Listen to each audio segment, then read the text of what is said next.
চক্ষুর জন্য জাহান্নামের আগুন আমার আল্লাহ হারাম করেছেন। কয় চক্ষু? কথা বলেন, কয় চক্ষু? স্লিপ চলে আসছে, সহজ তাড়াতাড়ি বলতেছি পানার ভাইয়েরা। এক নম্বরে রাসূলুল্লাহ সাল্লাল্লাহু আলাইহি ওয়াসাল্লাম বলেন, যেই চক্ষু জাহান্নামের আযাবের কথা স্মরণ করিয়া চোখের পানি ছেড়ে ছেড়ে কান্দে, ওই চক্ষুর জন্য, ওই ব্যক্তির জন্য আমার আল্লাহ পাক জাহান্নামের আগুন হারাম করেছে। জোরে বলুন সুবহানাল্লাহ। দ্বিতীয় নম্বরে আল্লাহর হাবিব রাহমাতুল লিল আলামিন বলেন, ওয়াইনু বাতাত তাহাররুসু ফি সাবিলিল্লাহ, যেই ব্যক্তি আল্লাহর পথ পাহারা দেয়, ইসলামের জন্য সারাটা রাত দাঁড়িয়ে দাঁড়িয়ে চোখ এক কথা হলো পাহারা দিল গো, ওই মানুষটার জন্য আমার আল্লাহ পাক জাহান্নামের আগুন হারাম করেছে। জোরে বলুন সুবহানাল্লাহ।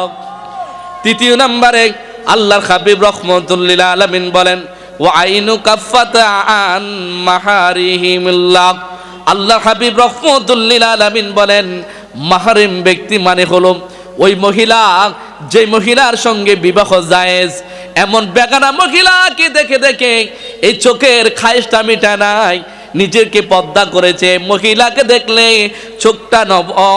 চোখটা নত করিয়া রাস্তা মাটির দিকে তাকায়া চলে এসেছে। আল্লাহর হাবিব রাহমাতুল লিল আলামিন বলেন, যেই ব্যক্তি এই চোখ দ্বারা বেগানা মহিলাকে দেখে খায়েশ মিটায় নাই, ওই তিন চক্ষুর জন্য আল্লাহ পাক জাহান্নামের আগুন হারাম করেছে। জোরে বলুন সুবহানাল্লাহ। আপনারা ভাইরা, জান্নাত আল্লাহ পাক রব্বুল আলামিন যখন কঠিন কিয়ামতের মাঠে আরশের মাঠ আর আল্লাহ পাক কিয়ামতের মাঠটা সাজাবে, ওই কিয়ামতের মাঠে এক বিগত মাথার উপরে 12টা মুখ দিয়ে সূর্য তাপ দিবে, তাপের চোটে মানুষের মাথার মগজগুলো টকবক করে ফুটবে। ওই কঠিন কিয়ামতের মাঠে আল্লাহ পাকের আরশের ছায়া ব্যতীত ওই সময় কোনো ছায়া থাকবে না। আল্লাহর হাবিব রাহমাতুল লিল আলামিন বলেন, 7 ব্যক্তি আল্লাহ পাকের আরশের ছায়া পাবে। কয় ব্যক্তি? কয় ব্যক্তি? আপনাদের মনে শক্তি না, একটা তাকবীর দেন তো। নারে তাকবীর, নারে রিসালাত। আল্লাহ পাকের আরশের ছায়া পাবে কয় ব্যক্তি? কয় ব্যক্তি? 7 ব্যক্তির বলা তো সময় নাই, স্লিপ তো চলে আসছে পানের ভাইয়েরা। 5ম নম্বরে ওই ব্যক্তি পাবেন আল্লাহর হাবিব রাহমাতুল লিল আলামিন আজ থেকে 1000 বছর আগে তার জবান মোবারক দিয়ে বলে দেয়, নবী আমার বলেন, ওয়ারাজুলুন যাকারাল্লাহ খালিআন ফাফাদাত আইনাইহু, ওই ব্যক্তি, ওই চক্ষু বিশিষ্ট যে ব্যক্তি নির্জনে চোখের পানি ছেড়ে ছেড়ে আল্লাহ পাকের আযাবের ভয়ে চোখের পানি ছেড়ে ছেড়ে যে ব্যক্তি কান্দে, ওই ব্যক্তির জন্য আল্লাহ পাকের আরশের ছায়া অপেক্ষমান। জোরে বলুন সুবহানাল্লাহ। আপনার ভাইরা ভালো করে শুনে নেন, ভালো করে বুঝে নেন। আমার আল্লাহ পাক পবিত্র কোরআনে সূরাতুল ফুরকানের 66 নম্বর আয়াতে আল্লাহ পাক বলেন, বিসমিল্লাহির রহমানির রহিম,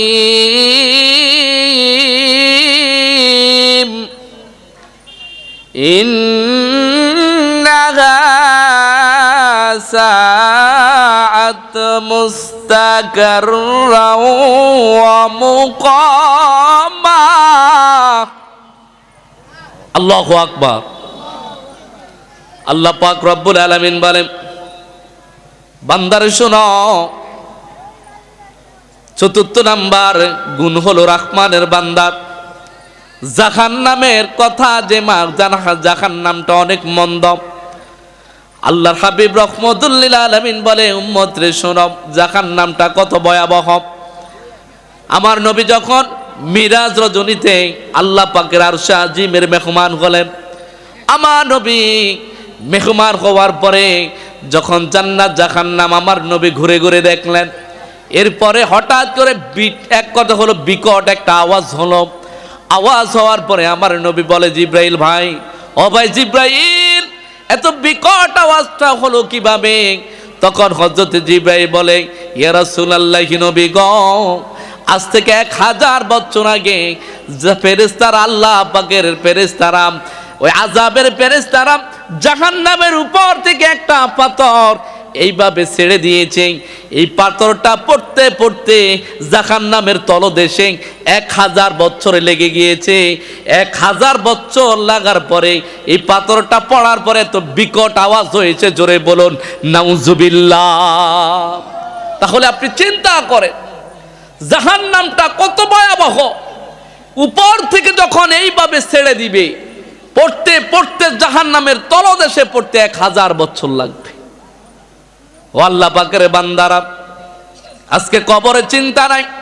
যুবকরা দেখেন না দোকানে পাটে বসে বসে আড্ডা দেয়, গল্প গুজব করে, বৃদ্ধরা আসছে ওয়াজ শোনার জন্য। এরে আজকে কিছুদিন আগে তো এই রামগঞ্জ রোডের মধ্যে তাজা 3টি পান চলে গেল।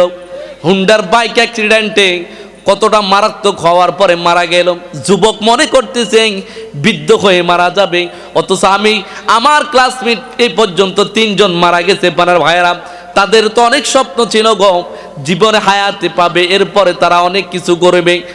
আপনার ভাইয়েরা, দেশগার ভাইয়েরা, ভালো করে শুনেন, কবর অনেক ভয়াবহ জায়গা। হযরত ঈসা রূহুল্লাহ যত পুরানো কবর কাছে যাইতেন, নতুন কবর অথবা পুরাতন কবরের কাছে যাইতেন, যাইয়া যদি বলতো কুম্বি ইজনিল্লাহ, ও আল্লাহর বান্দা আল্লাহর হুকুমে দাঁড়াও, যত পুরাতন কবর হাড্ডি গুড্ডি মাংস সব মাটির সঙ্গে মিশে গেছে, এরপরও যদি ঈসা রূহুল্লাহ বলেন কুম্বি ইজনিল্লাহ, আল্লাহর হুকুমে দাঁড়াও, এ কথা বলতে দেরি, মরা মানুষটা জিন্দা হয়ে কবর উপরে দাঁড়াইতে দেরি করে না, জোরে বলুন সুবহানাল্লাহ।